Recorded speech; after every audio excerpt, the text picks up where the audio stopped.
Hi there guys, welcome to Dino's World. This is the day that I've been waiting for, trying and testing and reviewing a proper electric motorcycle to my heart's content in the real world conditions. And is this the practical EV bike that you and I have been waiting for? Well, the answer is an emphatic yes.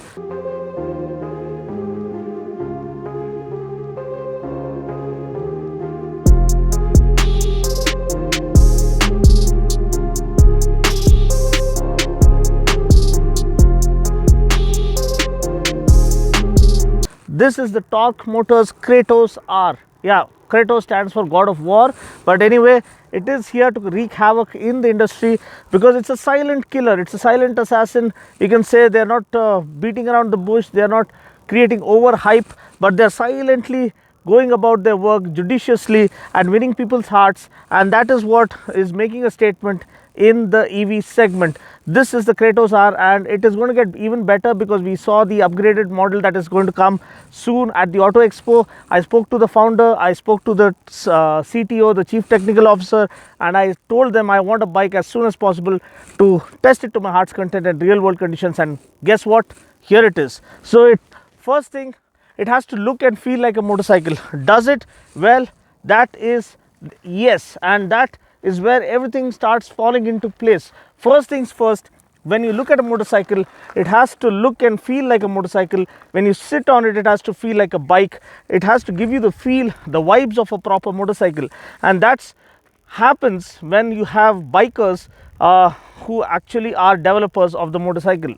So here you see the design concept. It kind of seems inspired by the RTR 200 or the RTR 160 to some extent.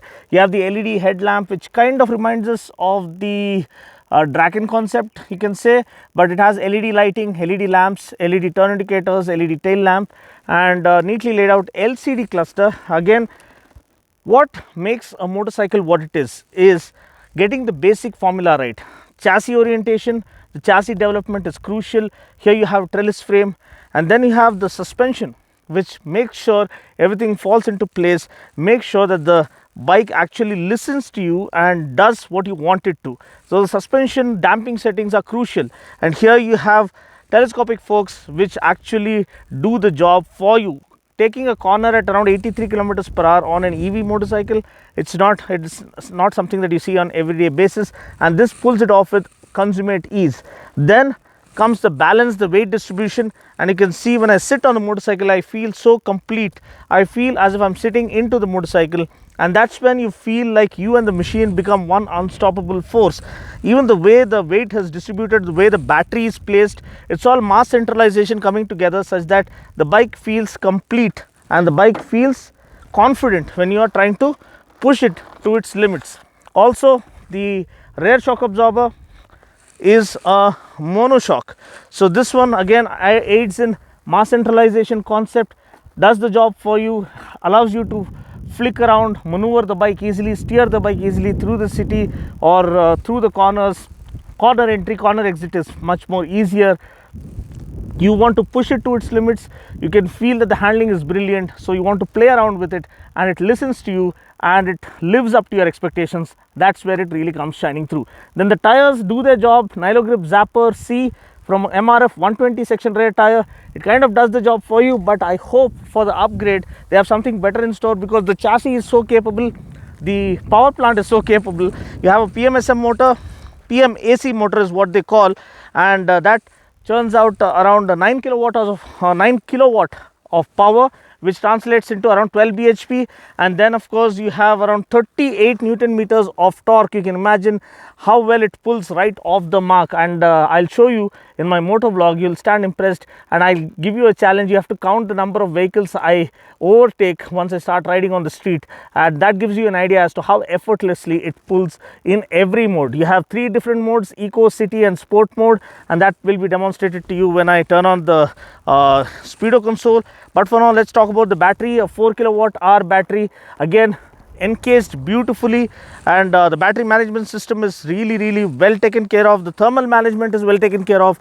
It is IP67 rated, and you can charge it within a span of 4 to 5 hours, giving the regular charger that comes with the motorcycle. With a fast charger, it does 0 to 80% in just 1 hour.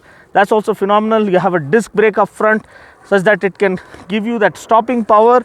Yeah, this is a tried and tested. It's a test ride motorcycle. It's not a brand new bike, so I could feel that the brakes were starting to feel a little spongy, but I feel I can give it the benefit of the doubt.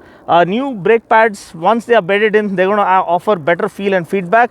And now you can come around here. Let's have a look at the speedo console, the LCD console. Yeah, it's nice and visible, has a very plain Jane display, no flamboyant color TFT console and all, because it gets the basics right. The basic formula is taken care of offering great agility, great pickup, good feel and good adrenaline once you ring the throttle wide open. Here you have all the relevant details, even the switch gear. When you look at the switch gear, here you have the engine kill switch with an integrated starter button. That's how cool it gets. Like, though it looks very plain, they have some tech installed here. You have the mode buttons that you can switch to: sport, city and eco, and you have a high beam flasher right over here. The flat bar handlebar also offers very good ergonomics, and the way you sit on the motorcycle, as I told you, the seat is very well laid out. Premium quality foam has been used, and also the pillion can sit comfortably. It's not too shrinked kind of a seat, so your riding partner can feel comfortable. The grab rails are made up of good material. Dare I say this, but the tail lamp kind of reminds me of the S1000RR, the older model, and it looks sharp and sleek, has LED lighting right over there. Even the fit and finish of the foot pegs, the aluminum foot pegs, are neatly laid out and offer good fit and finish. It underscores the fact as to they have not compromised anywhere just to cut on the cost. And even the swing arm is well laid out. So when you sit on the bike, as you see, I sit into the motorcycle. Even the tank recesses are well laid out such that you can grip the tank perfectly. I actually rode with my arms off the handlebar, which I suggest not to be done by any of you guys. Just to check the balance, it was going dead straight with effortlessly. And then, of course, talking about the price. Now the price is around 1,58,000 something after the subsidy, after the FAME 2 subsidy and after the state subsidy. It can vary according to the state subsidy, depending on which state you belong to. So I request you to go to visit your Torque Motors dealership in your respective city, and I think they have opened up in Surat and Patna recently, so they are expanding at a electrifying pace, and they are getting good response from people who are true enthusiasts or who are satisfied with the kind of handling and the overall package the Kratos R is turning out to be. Talking about the speed, top speed is 105 kilometers per hour. We did manage to achieve around 106, and that is speedo indicated. Now whether they got it V-Box tested or not, we don't know. Apart from that, the true range, see, IDC range is 180 kilometers IDC range, which is phenomenal, like unimaginable for a motorcycle in this price point. But the true range also, they are saying close to 120 is what they are saying, maybe even more than that, which has been testified by owners who have already owned the Kratos R. So that is actually saying something. 120 kilometers of true usable range on a day-to-day basis, getting a proper motorcycle riding dynamics and ergonomics, and having the fun of ringing throttle wide open, whizzing past the competition, flying past the ICE vehicles. That gives you a lot of satisfaction. So that's pretty much it. This is an overview of the Kratos R, and next I'm going to show you the riding footage as to how well it rides. That's pretty much it. Let's not waste any more time. Let's hit the road and let's go ahead with the motovlog now.